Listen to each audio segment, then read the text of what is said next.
When the zombie apocalypse began, a smart girl came up with a clever plan. In Las Vegas, a zombie outbreak has occurred. Molly and Nick leave the city in their car, trying to escape from the bloodthirsty monsters. The girl starts feeling sick, and her boyfriend pulls over to the side of the road. Molly vomits. When she returns, Nick tries to start the car, but realizes it's stuck in the sand.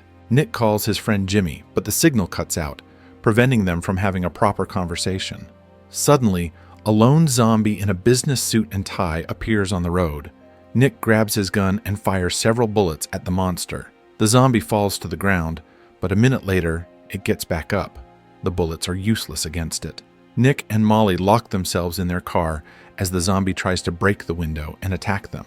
It pounds on the car until late in the evening before mysteriously disappearing. The two step out to retrieve Nick's phone, which he dropped during the attack. Just as Molly finally finds the phone, that same zombie attacks Nick. Molly realizes there is no saving her boyfriend. She grabs the most valuable items from the car, fights off the zombie, and runs away. Now, she has no choice but to cross the entire desert on foot. In the morning, Molly calls her friend Jimmy. They agree to meet at a small airfield to fly to Mexico together. Molly trudges through the desert, suffering from the heat. She stops occasionally, but then pushes herself to keep going. We see that she has brought a large supply of water, alcohol, and a mysterious white powder. As night falls, Molly lights a fire. The problem with this desert is that it's unbearably hot during the day and freezing at night. She remembers a child from her past and drifts off to sleep. But behind her, that same zombie appears and attacks. It knocks Molly to the ground, but she manages to fight back and escape. Morning comes. Molly climbs a rock and tries to train the zombie like a dog. She throws her used tampon at it and then falls from the rock in an attempt to escape. The zombie keeps chasing her. Yes, it's slow and not very smart, but it's incredibly persistent and resilient. Molly is still suffering from the heat, but cannot stop, or she'll become the zombie's next meal. She starts getting used to its company and even mocks it. Soon, Molly has very little water left, and the zombie shows no signs of giving up.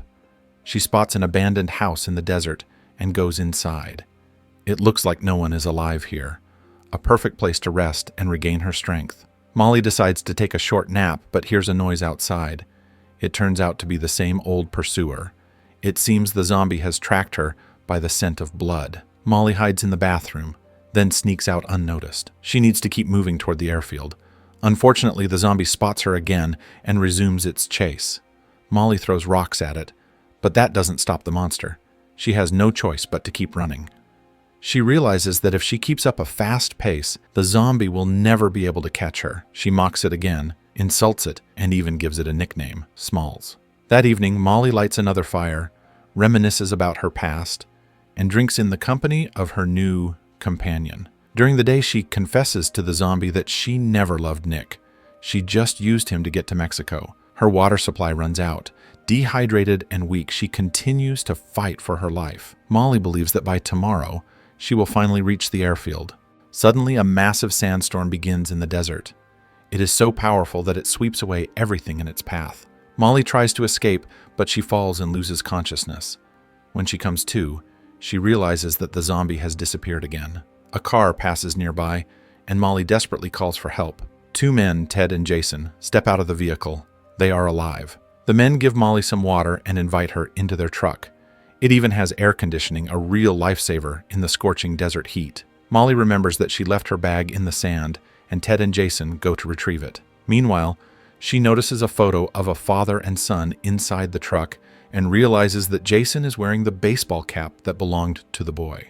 This means her rescuers stole the truck and likely killed its original owners. Moreover, a prison uniform lies on the back seat of the truck. Molly is terrified.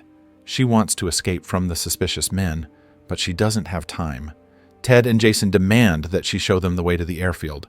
She refuses and says she will continue on her own. The men then pull a bag over her head, drag her out of the truck, and threaten her. Molly has no choice but to reveal the location of the airfield. Ted uses his strength to force Molly to comply with his demands. While he is doing this, the zombie wakes up. The monster moves toward Ted and bites him. Jason panics and drives away, abandoning both Molly and his wounded companion. Molly watches as the zombie feasts with a mix of horror and grim satisfaction before sinking to the ground in exhaustion. She realizes that Smalls has saved her life. Well, now she has to walk through the desert again, struggling against the heat and thirst. Molly weeps bitterly, but even now, she refuses to give up. Smalls follows her again.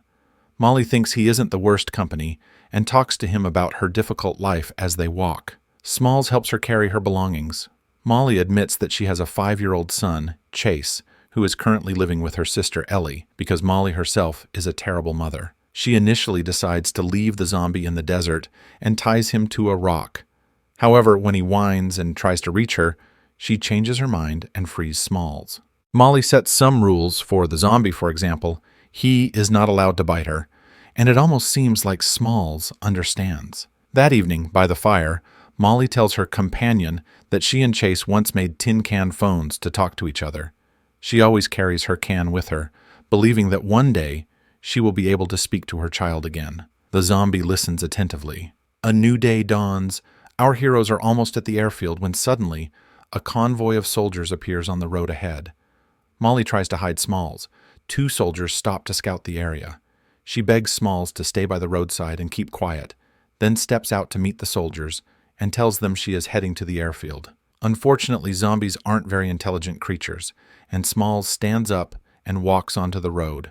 Molly shields the zombie with her body and yells that he is her husband. The soldiers decide to spare them and leave. However, one of them, as a final gesture, shoots Smalls before driving away. Smalls is wounded. He appears to be in great pain, and in his agony, he loses control, biting Molly on the finger. The girl is furious. She disinfects her wound with alcohol, then grabs a large rock and severs her finger to avoid infection and prevent turning into a zombie.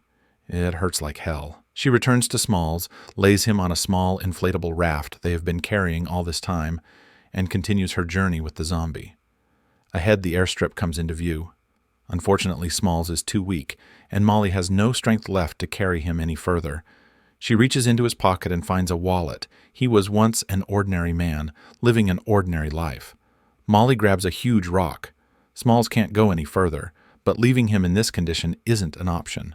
So she ends his suffering. Molly successfully reaches the airstrip and calls out for Jimmy. A gunshot rings out, and she takes cover behind her friend's car. Seeing that she's not a zombie, Jimmy stops shooting. Molly approaches him and quickly realizes that he is mentally unstable. He is panicking because some of his friends have turned into zombies and are now trapped in one of the airport buildings.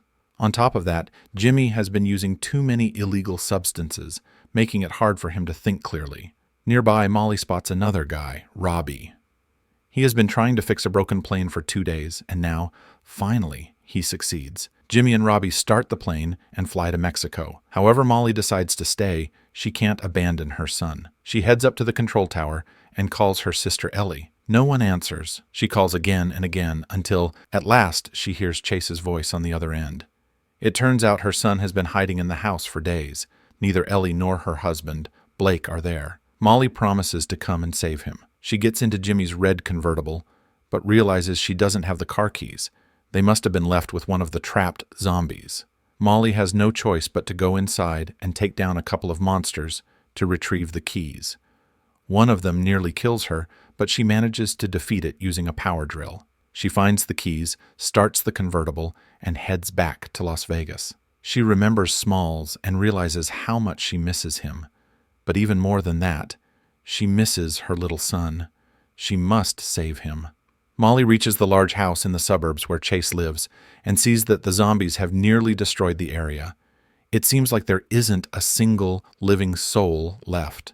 She grabs a shovel and enters the house. Inside, there is chaos and destruction. Molly finds her sister Ellie and her husband. Sadly, they couldn't fight off the zombies and became their prey. She rushes upstairs, searching for her son.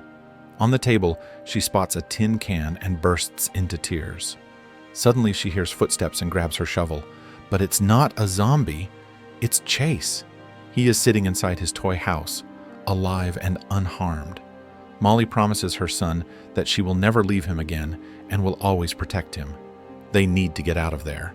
As Molly and Chase head for the exit, several zombies break into the house. Molly keeps her promise and grips her shovel. This is where the movie ends. Thank you for watching until the end. Be sure to subscribe to our channel so you don't miss new movies.